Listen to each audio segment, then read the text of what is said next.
السلام علیکم ورحمۃ اللہ وبرکاتہ.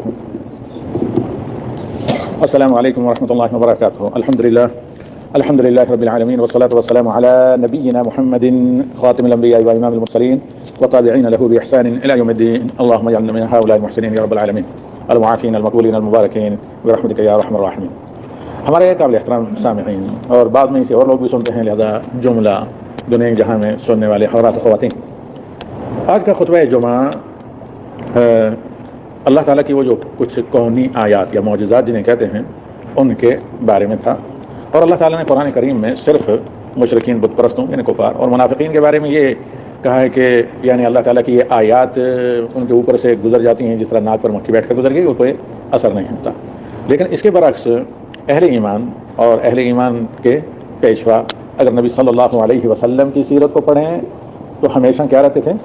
خوف اور رجا کے درمیان میں. مومن کی سب سے بڑی صفت ہے کہ وہ خوف رجا سمجھتے ہیں نا، یعنی اللہ کی پکڑ کا ڈر ہوتا ہے جسے آدمی کیا کرتا ہے کہ انتہائی مطلب بے فکری خوشحالی کے حالات میں بھی اللہ سے غافل نہیں ہوتا اور اللہ تعالیٰ کی رحمت سے مایوس نہیں ہوتا، لہذا مشکل ترین حالات میں بھی وہ اللہ سے عفو درگزر اور خیر کا امیدوار رہتا ہے. کیونکہ دونوں چیزیں کفر ہیں. کس میں؟ عیش میں اللہ سے غافل ہو جانا اور تیش میں اللہ کا خوف نہ رہنا. کیا سمجھتے ہیں عیش و تیش کیا ہے؟ وہ اپنے آخری بیچارے بزرگ کا شعر بھی نہیں کبھی آپ لوگوں نے سنا، جسے عیش میں یاد خدا نہ رہی اور جسے تیش میں خوف خدا. تو کیا مطلب ہے اس کا؟ عیش یعنی بہت خوشحالی، جب آدمی آرام آسائش میں ہو، دنیاوی لذت میں ہو، بے فکری میں ہو، ناز و نعمت میں ہو، تو اس عیش میں اللہ کو بھول جائے تو ایسا آدمی انسان ہی نہیں ہے. اور تیش میں خوف خدا، تیش کہتے ہیں کہ جذبات اور غصہ، غضب کی حالت میں یہ بھول جائے کہ بھئی میرے اوپر بھی اللہ تعالیٰ کی قدرت ہے اور اس غصے میں بے قابو ہو کر میں نے کوئی غلط کام کیا تو اللہ کا خوف اس غصے میں غلط قدم اٹھانے سے روکتا ہے. بعض لوگوں کی نظر میں یہ صرف ایک شعر کا ایک مصرع ہے، لیکن حقیقتاً اس لیے حضرت عمر کا مشہور فرمان ہے وَإِنَّ مِنَ الْبِيَانِ لَسَحْرٌ. بعض ادبی کلام اشعار وہ ہوتے ہیں کہ جو اپنے اندر بہت زیادہ نصیحت اور بہت زیادہ علمی خزانہ رکھتے ہیں، لیکن سمجھنے والے کے لیے ایک آدمی ایسے پڑھتا ہے گزر جاتا ہے، لیکن ایک آدمی جو دیکھتا ہے کہ اس کے اندر ہے جو بات بتائی گئی ہے وہ انسان کے ایمان کے تعلق سے کتنی اہم ہے. تو آگے خطبہ کا پورا دونوں حصوں کا موضوع جیسے کہ آپ نے سنا تھا وہ اسی ہفتے میں یا ہفتے 10 دن کے اندر مغرب عربی یا المغاربہ جسے کہتے ہیں. مغرب عربی کا اطلاق مصر کے آخری بارڈر لیبیا سے لے کر کہاں تک ہوتا ہے؟ جبرالٹر تک تقریباً، یعنی مراکو یا المغرب جسے کہتے ہیں وہاں کے آخر تک پورے کو المغاربہ کہتے ہیں، مغرب عربی. تو چند دن پہلے انتہائی شدید اور تباہ کن زلزلہ المغرب جسے آپ کیا کہتے ہیں مراکو یا مراکش، حالانکہ مراکو چھوٹے شہر کا نام ہے، پورے مغرب میں زلزلہ بپا ہوا جس کے نتیجے میں شہر کے شہر ایسے ملیامٹ ہو گئے. اسی وقت وہاں سے جو مجھے سنتے ہیں عربوں میں سے بات سنتے ہیں، اسی وقت ایک طالبان وہاں سے تازہ یعنی جب زلزلہ ہوا کچھ دیر کی میں کہتا ہوں ڈائریکٹ ایک تصویر بھیجی تھی، 2 صورتیں تھیں اس میں جو آپ بھی موجود ہے میرے کسی سوشل میڈیا اس پر پلیٹ فارم پر، تو رات جو آئیں گے 10 میں تو دکھاتا ہوں. اس شہر کو بالکل اسی طرح جیسے کہ آپ کا محلہ ہے اسی طرح کی کنکریٹ اور سیمنٹڈ بلڈنگیں ہیں، صاف ستھرا شہر ہے. نیچے زلزلے کے بعد کی تصویر دی گئی ہے جس میں ایک منارے والی ایک مسجد کے علاوہ کچھ بھی نہیں ہے، جیسے کسی خالی ریت کے میدان میں کوئی مسجد بنی ہوئی ہو، وہاں کچھ بھی تھا ہی نہیں کبھی. اس طریقے سے پورا کا پورا مکان اور مکینوں سمیت خطہ زمین جو بستا اور کھیلتا کھلتا ہنستا آباد شہر تھا، پھولتا پھل تھا، یہ کا یک وہ کیا ہو گیا؟ ملیا میں ریت کا ڈھیر بھی نہیں بلکہ ریت کا چٹیل میدان وہ بن گیا. فریاد باللہ. پھر چند ہی دن گزرے تھے تو خیر حالانکہ میں کیونکہ وقت نہیں ملتا اخبار دیکھنے کا، تو ہمارے ایک ساتھی ہیں پہلے وزارت میں بھی رہے، میرے class fellow Ahmed Rashid Kuwait میں، انہوں نے لیبیا کا ایک منظر بھیجا کہ یہ بڑی بڑی گاڑیاں جو ہیں ہیوی حتیٰ کے وہیکل سیلاب کے طوفانی رحلے سے پہاڑیوں کے اوپر الٹی پھینکی ہوئی تھی. ظاہر بات ہے جب گاڑیوں کا لوہا کا یہ حال ہے تو گوشت پوست کے انسان جو ان کے اندر تھے، ان کو تھوڑا سا اور ہائی کرتے ہیں، گوشت پوست کے انسان جو ان گاڑیوں یا مکانوں کے اندر ہوں گے ظاہر بات ہے وہ اکثر شاید زندہ درگور اور دفن ہو گئے. مسئلہ یہ ہے کہ ہاں بس یہ اس طرح کے واقعات کی نئی بات نہیں ہیں بلکہ ابتدائی آخری نشی سے یہ چیزیں ہوتی رہی ہیں. اور سب سے پہلا طوفان نوح علیہ الصلوۃ والسلام کی جو قوم پر آیا، اس کا میں اس لیے ذکر کر رہا ہوں کیونکہ موجودہ دور میں عموماً لوگ یہ کہہ دیتے ہیں سائنٹیفک اعتبار سے کہ یہ ایسا ہے فلاں گیسز کے نتیجے میں ایسا ہوا ہے، لیکن مسئلہ یہ ہے کہ یہ ساری چیزیں کہاں سے آتی ہیں، کس کے حکم سے چلتی ہیں؟ وما یعلم جنود ربک الا هو. اور جب مطلب قوم نوح پر طوفان آیا جو انسانی تاریخ میں کفر کے نتیجے میں پہلا طوفان تھا، تو اس میں بھی بظاہر بارش ہونی شروع ہوئی تھی، سیاہ بادل ہی آئے تھے امنڈ کر، جن کے انتظار میں لوگ تھے کہ ابھی بارش ہوگی، کیونکہ کئی سالوں سے قحط اور خشکی کا شکار تھا پورا کا پورا خطہ یا پوری دنیا. اور پھر یکایک زمین سے، بلکہ سب سے پہلے جو پانی ابلنا شروع ہوا وہ وہاں سے جہاں روٹیاں پکتی ہیں، جہاں آگ ہوتی ہے، یعنی تندور سے اور آسمان سے. ٹھیک ہے، آخر کس کے حکم سے ہوتا ہے اس کی کوئی بھی سائنٹیفک توجہ کیوں نہ کریں، لیکن یہ ساری چیزیں کس کے حکم سے ہوتی ہیں؟ اللہ تعالیٰ کے حکم سے، اور اللہ کے حکم بغیر ایک پتہ بھی حرکت میں نہیں آتا. دوسری بات یہ ہے کہ متعدد صحیح حدیثوں میں آپ نے، ہم نے پڑھا اور سنا بھی کہ اللہ تعالیٰ نے اپنے پاس 99% رحمت رکھی ہے، اور صرف ایک حصہ 1% رحمت کا ساری بنی نوع انسان کے ماؤں اور سب کے دل میں اللہ تعالیٰ نے رکھا ہے. تو اب اس چیز میں حکمت کیا ہے، یہ اگر آپ جاننا چاہیں تو ایک کتاب ہے بڑی اچھی ڈاکٹر امتیاز کی، عربی میں اس کا ترجمہ ہو چکا ہے، بیسکلی انگریزی میں کتاب ہے.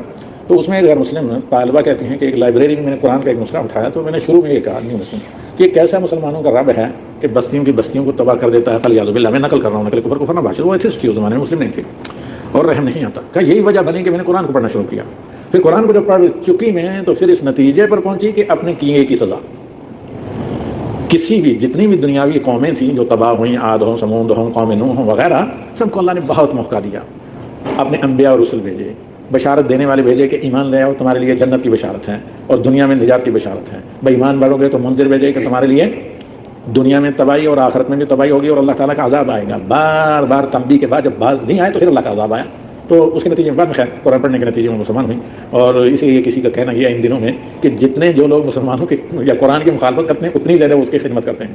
کیونکہ موجودہ دور میں ایسا سن کر لوگ سرچ کرتے ہیں، جب سرچ کرتے ہیں تو اس کا الٹا پاتے ہیں جو بدنام کرنے والے حاصل یا دشمن بدنام کرنا چاہتے ہیں، کیونکہ قرآن کو اس کے بالکل برعکس کتاب ہدایت، کتاب رحمت پاتے ہیں. اب یہ جو ہے مختلف جگہ زلزلہ وغیرہ، پہلی چیز اس کا جواب بہت سے اہل علم علماء حدیث دیا ہے. تو فوراً یہ نہیں آدمی کو سمجھنا چاہیے کہ یہی دنیا میں سب سے بڑے گناہ گار تھے اس لیے عذاب آیا، ایسا نہیں. اس میں شک نہیں کہ گناہوں کے نتیجے میں اس کا علاج استغفار ہے، اللہ کا رجوع ہے، گناہوں کے نتیجے میں آتا ہے. لیکن دنیا کا عذاب جن قوموں پر آتا ہے ان کے ہلکے گناہ ہوتے ہیں، جو دنیاوی عذاب وغیرہ سے دھلے جاتے ہیں، کفارہ ہو جاتا ہے، مٹ جاتے ہیں اور آخرت میں اپنے رب سے جا کر پاک ہو کر ملتے ہیں. جیسے صحیح ایک سے زیادہ حدیث ہیں، جب کسی بیماری میں اپنے کسی بندے کو پکڑ لیتا ہوں تو اللہ تعالیٰ کہتا ہے اگر ثواب کی نیت سے اس پر صبر کرے، جزا فضا نہ کرے، اگر میں نے اسے شفا دی تو وہ گناہوں سے بالکل کوڑے کپڑے کی طرح صاف، کاغذ کی طرح صاف ستھرا ہو جاتا ہے، گناہوں سے بری ہو کر زمین پر آتا جاتا ہے. لیکن اگر اس کی وفات ہو جائے تو میں اسے جنت میں داخل کر دیتا ہوں. اور اسی طرح یہ جو زلازل وغیرہ دنیا میں آتے ہیں یہ انہیں پر آتے ہیں جن کے گناہ اتنے ہلکے ہوں کہ ان کے ذریعے وہ گناہ دھل جاتے ہیں، اور پھر اگر موحد ہیں، ایمان ہیں اور پھر الحمدللہ فرائض کے پابند ہیں تو آخرت میں اللہ تعالیٰ انہیں گناہوں سے پاک کر کے ان کا کفارہ ہو جاتا ہے، جنت میں داخل کرتا ہے. اس کے برعکس، اس کا میں نہیں کہہ رہا، یہ اگر دیکھیں امام ابن قیم بلکہ شیخ الاسلام امام ابن تیمیہ نے اس کا جواب دیا ہے کہ جہاں تک بعض لوگ اس دھوکے میں رہ جاتے ہیں کہ دیکھیں بھائی، وہ جیسے اقبال نے کہا ہے شکوا میں کہ مسلمانوں پر آفات آتی ہیں اور غیر مسلم بے فکر دن دناتے پھرتے ہیں، ہر طرح کے جرائم کرتے ہیں. تو اس کا جواب شیخ الاسلام یہ دیتے ہیں کیونکہ کفار کے جرائم ایسے ہیں کہ معمولی جھٹکوں سے وہ دھلنے والے نہیں. اس کے لیے اللہ تعالیٰ نے جہنم کی آگ تیار کر رکھی ہے، وہ صرف جہنم کی آگ میں ہمیشہ رہ کر ان کا علاج ہے، اس کے علاوہ کوئی علاج نہیں ہے. تو اس لیے کبھی اس دھوکے میں نہ رہیں کہ ہم آزمائش سے بچے ہوئے ہیں، جن پر آئی ہیں وہ بالکل دنیا کے سب سے گناہ گار تھے، ایسا نہیں. بلکہ ایک موقع پر حضرت عائشہ نے نبی صلی اللہ علیہ وسلم سے سوال کیا کہ ہمیں ہلاک کر دیا جائے گا جبکہ ہم میں اچھے لوگ ہی ہوں گے؟ تو نبی صلی اللہ علیہ وسلم نے کہا کہ ہاں، اذا کثر الخبث، اچھے لوگ ہیں لیکن اچھائی پر جب برائیاں اور گناہوں کا غلبہ ہو جائے تو پھر سب جو اللہ تعالیٰ کی طرف سے عذاب کا ریلا آتا ہے سب کو کیا کر دیتا ہے، اس ریلے میں بہا لے جاتا ہے. لیکن ہاں، حشر اپنے اپنے اعمال کے اعتبار سے ہوگا. جو سالے لوگ اس میں ریلے میں رگڑے گئے تو ان کو اللہ رب العالمین معاف کرے گا، عذاب سے بچائے گا، قبر کے عذاب سے بھی، جہنم کے عذاب سے بھی. تو ہر ایک کو اس کی نیت کے اعتبار سے اللہ تعالیٰ کے ہاں ڈیل کیا جاتا ہے، اللہ تعالیٰ کے ہاں سے. اب چند پوائنٹ جیسے کہ خطبے میں آپ نے سنے، اس طرح کی جو آفاتیں ہوتی ہیں اللہ کے حکم سے جو آتی ہیں، پہلی بار یہ اللہ تعالیٰ کی حکمت سے خالی نہیں ہوتی، اس میں کوئی نہ کوئی حکمت ہوتی ہے کیونکہ اللہ علیم و حکیم ہے. اللہ کا کوئی کام حکمت سے نہیں ہوتا، اور کس وجہ سے ہو رہا ہے اللہ کو اس کا علم ہے. تو اللہ تعالیٰ کے علم و حکمت کے نتیجے میں یہ ساری چیزیں ہوتی ہیں. اس میں سب سے پہلا مرحلہ یہ ہے، جیسے امام ابن قیم رحمہ اللہ کی طرف منسوخ کیا امام صاحب نے، وہ یہ کہ اللہ تعالیٰ یہ آپ لوگوں کو کیا کرتا ہے، اواکننگ کے لیے، اویئرنیس کے لیے، کہ اس زمین کو میں نے ٹھہرا رکھا ہے. تم عالی شان بلڈنگ اور برج اور بہت بڑے بڑے ٹاور بناتے ہو، تم عالی شان گھر بناتے ہو، تم بڑے بڑے کارخانے اور دیگر مسانے اور تجارت اور کاروبار اسی زمین پر کرتے ہو کیونکہ یہ زمین پرسکون ہے. تیز رفتار گاڑیوں کو لے کر چلتے ہو، آتے ہو جاتے ہو، لیکن تمہیں احساس بھی نہیں ہوتا کہ یہ اللہ کی کتنی بڑی نعمت ہے. پھر اللہ تعالیٰ کبھی کبھی جھٹکا دے کر بتاتا ہے کہ سیکنڈوں میں اس تمہارے سکون کو میں درجہ برندان کر سکتا ہوں. کیا کبھی غور بھی کیا؟ تاکہ اللہ کی اس عظیم نعمت کو، جس کا اللہ تعالیٰ نے قرآن میں کیا کہا ہے، وَجَعَلَ لَكُمُ الْأَرْضَ مَهْدًا وَسَلَكَ لَكُمْ فِيهَا سُبُلًا، زمین کو ہم نے تمہارے لیے ماں کی گود کی طرح بنایا اور اس میں تمہارے لیے آنے جانے کے راستے اور راہیں مہیا کی کہ تم ان راہوں کے ذریعے آرام سے ہاتھ سے جاتے ہو، سمندری راستے، خشکی کے راستے جو چلتے ہی نشان زد ہو جاتے ہیں، اور پھر ایک گہوارہ بنایا میں نے تمہارے لیے زمین کو۔ اور کبھی کبھی اللہ تعالیٰ کی طرف سے جھٹکا یہ ہوتا ہے تاکہ اللہ کے بندوں کو اس عظیم نعمت کا احساس ہو کہ کتنی بڑی اللہ کی نعمت ہے جو اللہ تعالیٰ نے اس گلوبل ارتھ کو فضا میں تیز گردش کے باوجود بھی کیا رکھا ہے، پرسکون رکھا ہے۔ اوپر رہتے ہیں ان کو کوئی شعور ہی نہیں، آرام سے سوتے ہیں ان کو کوئی شعور ہی نہیں، ورنہ ایک دروازہ کھٹک جائے تو نیند آدمی کی اکارت ہو جاتی ہے۔ تو کتنا بڑا اللہ کا انعام ہے اس شعور کے لیے۔ دوسری چیز ہے کہ اللہ رب العالمین نے ان آیات کو، جیسے کہ وما ننزل من آیات الا تخفیفا، کہ یہ جو زلزلے وغیرہ ہوتے ہیں ڈرانے کے لیے کہ بھائی ہر چیز اللہ کے ہاتھ میں ہے، تو اللہ کے کنٹرول سے باہر کوئی بھی چیز نہیں، تو لہذا اللہ ڈرانے کے لیے کہ بھئی تم ہوش کے ناخن لو، اپنے دنیا میں اپنے وجود کا مقصد سمجھو اور اس مقصد کو تم پورا کرو۔ اور اس سلسلے میں نبی صلی اللہ علیہ وسلم کی اگر سیرت دیکھیں، متعدد حدیث میں ام المومنین حضرت عائشہ صدیقہ کہتے ہیں کہ نبی صلی اللہ علیہ وسلم کے زمانے میں جب چاند گرہن ہوا تو نبی صلی اللہ علیہ وسلم اتنی تیزی سے گھبراہٹ کے مارے گھر سے باہر نکلے کہ چادر بھی نہیں تھی، حالانکہ بلا چادر کے گھر سے نہیں نکلتے۔ میں اپنی چھوٹی عمر میں دیکھا ہے کہ کندھے پر چادر وغیرہ نہ ہونا یا ایسے ہی بے دھنم انداز سے گھر سے نکلنا یا کسی کا اس زمانے میں ننگے سر ہونا یہ پریشانی کی علامت سمجھا جاتا تھا۔ تو یہاں حدیث میں یہ ہے کہ نبی صلی اللہ علیہ وسلم کیا بنا چادر شانوں پر کندھے پر ڈالے ایسے ہی صرف ازار تہمت پہنے ہوئے باہر نکل آئے۔ جب سورج گرہن ہونے کے بارے میں سنا تو پھر اللہ کے نبی صلی اللہ علیہ وسلم نے کہا کہ اللہ تعالیٰ کے آیات ہیں جن کے ذریعے اللہ تعالیٰ اپنے بندوں کو ڈرانے کے لیے بھیجتا ہے، کیونکہ یہی آفتاب 1 سینٹی میٹر نیچے آ جائے تو ساری زمین جل جائے، اوپر آ جائے تو ساری زمین برف بن جائے۔ چاند ہے تھوڑا 1 سینٹی میٹر اگر اپنے ٹریک سے اوپر نیچے ہو جائے تو یہ جتنی غذائیں آپ بڑی پرکیف لذیذ غذائیں کھاتے ہیں یہ ان کی کوئی کیفی حیثیت ہی نہ رہے۔ تو اب اللہ تعالیٰ کا یہ جو نظام ہے کتنی بڑی نعمت ہے بندوں کے لیے تاکہ اس کا احساس ہو۔ تو اللہ کے نبی صلی اللہ علیہ وسلم تھوڑی کبھی اچانک نارمل حالات میں تبدیلی دیکھتے تو گھبرا جاتے، اس لیے ام المومنین کہتے ہیں فضا علیہ السلام دوڑتے نماز پڑھنے کے لیے، سجدے میں استغفار کرتے ہیں، اللہ سے دعا کرتے، اللہ سے معافی مانگتے، سب کے لیے دعا کرتے۔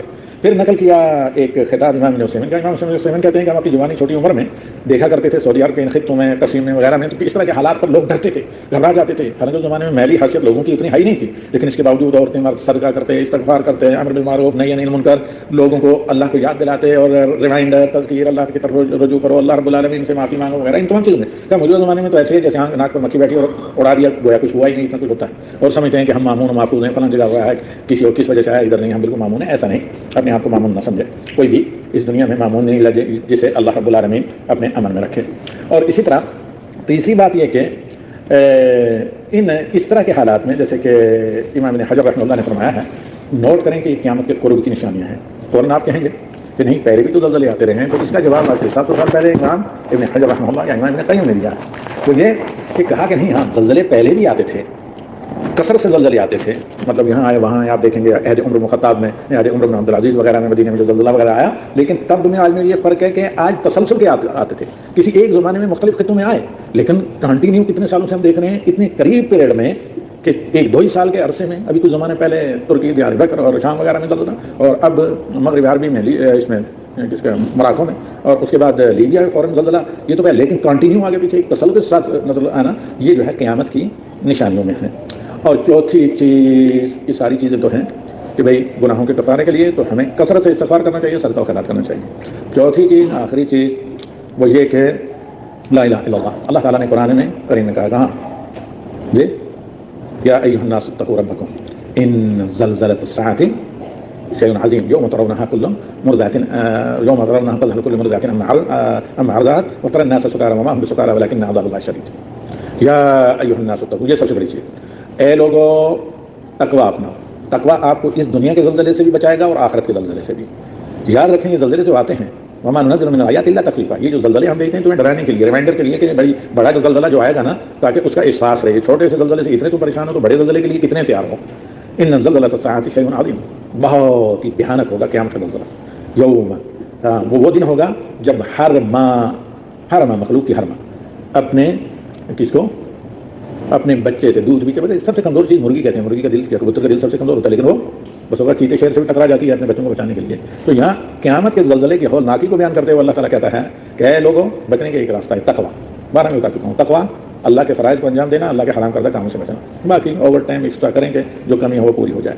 تو یہاں اللہ تعالیٰ کہتا ہے کہ قیامت کا زلزلہ اتنا بھیانک ہوگا، یہ تو تھوڑی چھوٹ چھوٹ آپ دیکھ رہے ہیں، اور اللہ تعالیٰ نجات دیں۔ نعوذ باللہ اللہم انا نعوذ برضاک من سخطک وبمعافاتک من عقوبتک وبک منک لا نحصی ثناء علیک انت کما اثنیت علی نفسک استغفر اللہ۔ تو قیامت کا زلزلہ اتنا بھیانک ہوگا کہ مائیں اپنے دودھ پیتے بچوں کو بھول جائیں گی، اور لوگ نشے میں نظر آئیں گے، وہ نشہ نہیں ہوگا، وما ہم بسکار، وہ نشے میں نہیں ہوں گے، انہوں نے کوئی نشہ آور چیز نہیں استعمال کی ہوگی، ولکن عذاب اللہ شدید، لیکن اللہ کے عذاب کی اتنی شدت ہوگی، اتنی بڑی مار ہوگی، نفسا نفسی کا عالم ہوگا. تو یہ زلزلے یاد دلاتے ہیں قیامت کے بڑے بھیانک زلزلے کو، اور قیامت کبھی بھی آ سکتی ہے. ہو سکتا ہے اسی جمعے کو، اس کو نہیں تو آئندہ کو آ جائے. ایک آدمی نے ہمیں پوچھا کہ تمہارے اسلام قبول کرنے کا سبب کیا ہے؟ کہا کہ کوئی پیر کا یا منگل یا جمعہ بدھ کا دن تھا جب میں نے اسلام کے بارے میں پڑھا، اس میں لکھا تھا جمعہ کے دن قیامت آئے گی. کہا میں اتنا دوڑا، چھوٹا ٹیکنیشین تھا وہ، کہتے ہیں میں اتنا جگہ دوڑا کہ جمعہ آنے والا ہے، کہیں قیامت نہ آ جائے اس سے پہلے میں کلمہ پڑھ لوں. کہا وہ میرے کچھ فوٹو وغیرہ رکھے تھے، پتہ نہیں کس طرح کے وہ فریم وغیرہ، سب میں نے اس سے پہلے توڑ دیا. کہ نام نہیں ذکر کروں، ان بتوں کا نام بھی لے رہا تھا. کہتا ہے میں اتنا گھبرا گیا کہ کہیں جمعہ آ گیا، ہو سکتا ہے قیامت نہ آ جائے، میرے اسلام لائے وغیرہ لے جمعہ آنے سے پہلے میں کلمہ پڑھ لوں. کہتا پھر میں نے جمعرات کو مجھے مل گیا ایک متوا، میں نے کلمہ پڑھا. تو الغرض قیامت کبھی بھی آ سکتی ہے، لہذا اس کے لیے تیار رہیں. آخری بات جو بتائی گئی کہ اللہ کی طرف سے یہ ڈراوا ہے، اور اللہ رب العالمین کیا کہتا ہے سورہ الانعام کی آیات شروع کی کہ یہ جو آزمائشیں ہیں ہم تمہیں رائے راست پر آنے کے لیے بھیجتے ہیں تاکہ تم رائے راست پر آنے. لولا، ہاں اگر تم توبہ کرتے ہو، استغفار کرتے ہو تو پھر اللہ کی مار اور پکڑ سے بچ جاتے ہو. سورہ انعام کے شروع میں ہی آیات، اس سے پہلے 12 میں بتا چکا ہوں. تو الغرض آخری یہ بات کہ اگر کہیں زلزلہ آیا ہے تو یہاں بیٹھے ہوئے آپ نہ سمجھیں گے آپ بے فکر ہیں، لمحوں میں آ سکتا ہے. دوسری یہ کہ ایک لمحے میں حالات کچھ بدل سکتے ہیں. اچانک یہ آفت آ کر آپ آرام سے صحت مند خوشحال مالدار رہ رہے ہیں. مالدار فٹ پاتھ پر جا سکتا ہے، شاہی محلوں کے مالک خیموں میں جا سکتے ہیں، انتہائی خوشحال یعنی ایک روٹی کے ٹکڑے کو تر سکتے ہیں. انتہائی خوبصورت حسینائیں کی شکل کیا ہے حادثات میں بگڑ سکتی ہے، پھر کوئی سرجری کام نہیں آتی. اور اسی طرح بے شمار چیزیں ہیں جو لمحوں میں بدل سکتی ہیں. دنیا کا کوئی بھروسہ نہیں، اور دنیا کے اس ٹھاٹ بات پر اتنا اعتماد نہ کریں کہ اپنے اصل مقصد کو بھول جائیں. آخر میں خاتمہ کرتا ہوں آج کے اس خطبے کا اللہ کے اس فرمان پر جس کے بعد کوئی قرآنی آیت نہیں نازل ہوئی، جس کے بعد کبھی جبریل کسی نبی کے پاس کوئی چیز لے کر نہیں آیا. واتقوا یوما ترجعون فیہ الی اللہ ثم توفی کل نفس ما کسبت وهم لا یظلمون. یہ سب سے بڑا علاج ہے. تم تقوی اور پرہیزگاری اس رب کے لیے تم متقی پرہیزگار ہو جاؤ، اس کا خوف کھاؤ، اور اس دن کو یاد رکھو. واتقوا یوما ترجعون فیہ الی اللہ، جس دن تمہیں اللہ کے پاس واپس جانا پڑے گا، لوٹایا جائے گا. تم آئے ہو یہاں، یہ سفر ہے، واپس اللہ کے پاس جانا ہے. ثم توفی، سب سے بڑی دھمکی ہے، ثم توفی کل نفس ما کسبت. پھر اس دنیا میں شاہ و گدا، پیر و جوان، مرد و عورت، چھوٹے بڑے، جس نے کالے سیاہ، جس نے جو کیا ہے وہاں بیلنس برابر ہوگا. کوئی سفارش، رنگ، نسل، نیشنلٹی وغیرہ دے کر، کارڈ دے کر نہیں ہوگا، نام اعمال میرٹ پر ہوگا سارا کچھ. واتقوا یوما ترجعون فیہ الی اللہ ثم توفی کل نفس ما کسبت. پھر ہر ایک کو اس کے عمل کے اعتبار سے ڈیل کیا جائے گا. وہم لا یظلمون. کسی پر کسی اس کی کمزوری کی وجہ سے ظلم، اور کسی کو کسی کے عہدے کی وجہ سے یا قداور شخصیت ہونے کی وجہ سے انعام سے نہیں نوازا جائے گا. تو خیر یہ سب سے بڑا درس تھا ان زلزلوں، ان تمام چیزوں میں. پھر یہ کہا گیا ہے کہ حسب صاحب جس طرح پہلے زلزلے کے وقت ہوا، یا خادم الحرمین اور ان کے مطلب اہل آیان اقتدار کی طرف سے اس کو فضائی پل کا اقدام کیا گیا ہے. کنٹینیو ان ممالک میں لیبیا اور مغرب عربی میں سامان رسد اور ضروریات اور دیگر چیزیں، کپڑے اور کھانا، غذا، دوا یہ لے کر جا رہے ہیں. تو اس میں ساتھ ساتھ ہر اعتبار سے دعا سے بھی اور دوا سے بھی تعاون کرنا چاہیے. حاضر صلی اللہ علیہ نبی وآخر دعوانا الحمد للہ رب العالمین. الحمد لله الذي عافانا مما ابتلاكم به وفضلنا على كثير ممن خلق تفضيلا. وصلى الله وسلم على النبي وآخر دعوانا الحمد لله.